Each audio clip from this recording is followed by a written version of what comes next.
जगह दे दीजिए इसमें जाके जगह दे।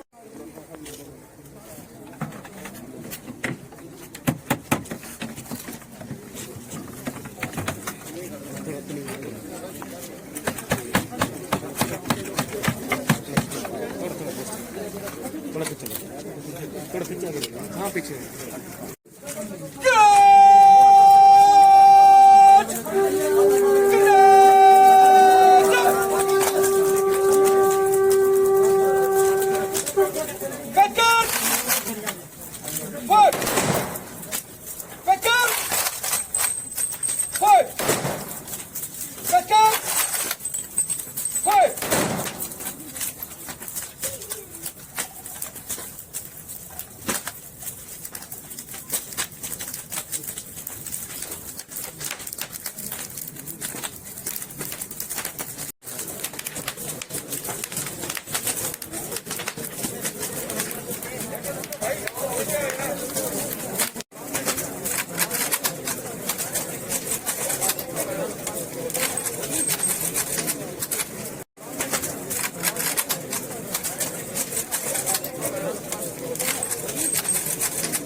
नौजवान सारे राष्ट्र के लिए क्षति है। एक जवान एक सिपाही को तैयार करने के लिए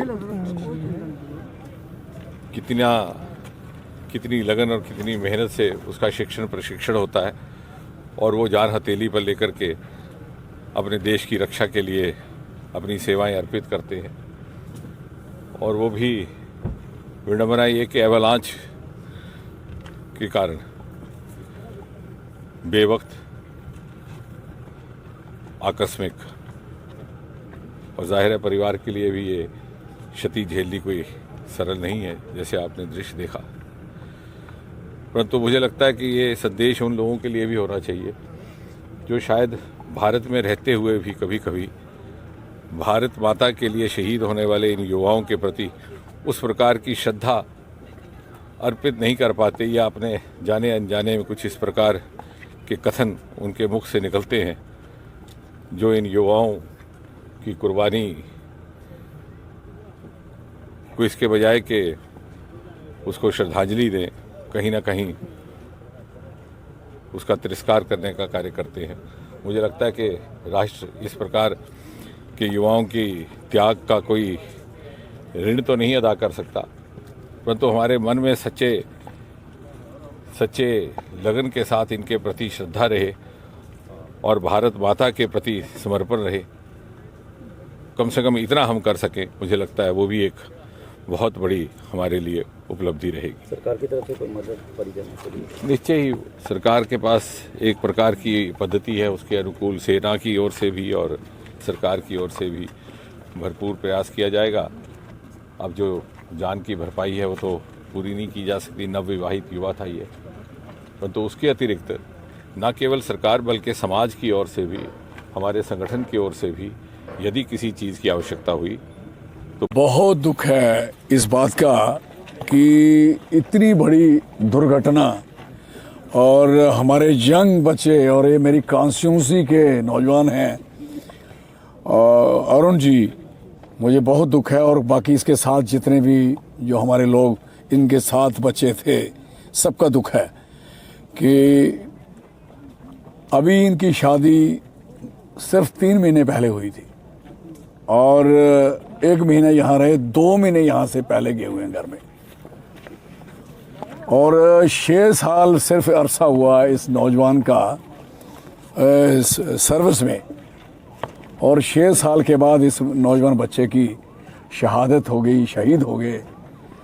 और एक बड़ी मैं कहता घाटा है हमें, और उस परिवार को बहुत ज़बरदस्त घाटा है। अभी उसके पिताजी थोड़ी देर पहले वही रिटायर होके, वो भी आर्मी पर्सनल हैं, वो रिटायर होके आए, और 2 भाई हैं जे, और एक छोटा भाई है उसने अभी ग्रेजुएशन की है, तो वो भी बेरोज़गार घूम रहा था। और ये मैं कह सकता हूँ ये नेचुरल क्लाइमेटी इतनी डैमेज कर गई कि इतने परिवारों को ज़ख्मी कर गई और सारी ज़िंदगी का एक मुसीबत बना दी गई। मैं इस बात के लिए इंतहाई तकलीफ़ में हूँ, दुख में हूँ कि मेरी अपनी कॉन्स्टिट्यूंसी का बच्चा, और ये बच्चा, इस परिवार को मैं बड़े नज़दीक से जानता हूँ, जो मेरे वोटर भी हैं, मेरे सहयोगी भी हैं, साथी भी हैं, तो इतनी तकलीफ़ है। और हमारे यहाँ के सरपंच पंच सारे 7-8 दिन बड़ी मुश्किल से उनकी माँ को, परिवार को इन्होंने संभाल के रखा। मैं अपने इलाके के लोगों का भी शुक्रिया करूँगा कि जिन्होंने ये पता तक नहीं लगने दिया कि उसकी मौत हो चुकी है और शहीद हो चुके हैं, कि और उनके पिता का कितना जिगर है। मैं कहता हूँ फौजी आदमी है, strong man, is a very strong person, कि उसने अपने आप को इतना मजबूत रखा कि परिवार को संभाला रखा, क्योंकि अदरवाइज ये कोई छुपाने वाली बात तो है नहीं, यू कैन अंडरस्टैंड बेटर। तो मैं इतना ही कहना चाहता हूँ कि इसमें तो कोई राजनीति, कोई पॉलिटिक्स का तो कोई लेना देना तक नहीं है, ये तो भगवान की हाथ में की मर्जी है कि कैसे कैसे होना है। लेकिन फिर भी सरकार को जितनी ऐसे नौजवानों की, जितनी भी परिवार को एक उनके घर को नौकरी मिलनी चाहिए, कारोबार मिलना चाहिए, ताकि वो परिवार अच्छा आगे ज़िंदगी बसर कर सके। क्योंकि वो बच्ची है, जंग है, अभी 3 महीने की शादी के बाद यू कैन बेटर अंडरस्टैंड। आप भी बच्चे, सारे नौजवान बच्चे इंटरव्यू ले रहे हो, जो बेहतर जानते हो कि क्या हाल होता है। तो मैं इस बात के लिए तकलीफ़ आपके साथ जाहिर करता हूँ, और यही कहता हूँ परमात्मा इनको शक्ति दे, ताकत दे, मजबूती दे, ताकि ये सदमा बर्दाश्त कर पाएँ और अपने घर को आगे चला पाएँ। यही धन्यवाद। तो सब दुख तो पूरे यू नो बेटर, हम तो ये तो बर्फ़ के नीचे आगे, ये तो गोली के सामने खड़े होने वाले लोग हैं हमारे। यू नो, हमारी बनाई हुई सरहदें हैं जो आज हमारे हाथ से छिन रही हैं, जा रही हैं। गलगित हो, बाल्टिस्तान हो, अस्कर्दू हो, चाइना का जो हिस्सा हमारा लिया, पीओके हो, कि कैसे लोगों ने जीता था। यही हमारे बहादुर लोग हैं। अभी भी आप देखोगे तो इस एरिया में आप जाओगे तो मैक्सिमम लोग जो ड्यूटी पे होते हैं, यहाँ के लोग ज़्यादा होते हैं। वो इसलिए ज़्यादा होते हैं कि हमारे लोग थोड़े स्ट्रांग हैं और ये ऐसे नहीं मरते, ये बर्फ़ को भी बर्दाश्त करते हैं, हवा ठंडी को भी बर्दाश्त करते हैं और सख्त गर्मी भी बर्दाश्त करते हैं। और प्राउड की बात है, हमारे लिए प्राउड है कि वी आर डोगरा। हम हमेशा इस देश के लिए बने हैं, मुल्क के लिए बने हैं। हमारे लोगों ने हमेशा कुर्बानियाँ दी हैं, इसमें कोई दो राय है नहीं। तो कुर्बानी देना है, मैं समझता हूँ हमारा एक शौक़ भी है, लेकिन ऐसे चली जाए तो इसका दुख लगता है कि कुछ किए बगैर ही आदमी चला जाए। तो गर्व तो हमारे लिए है। धन्यवाद।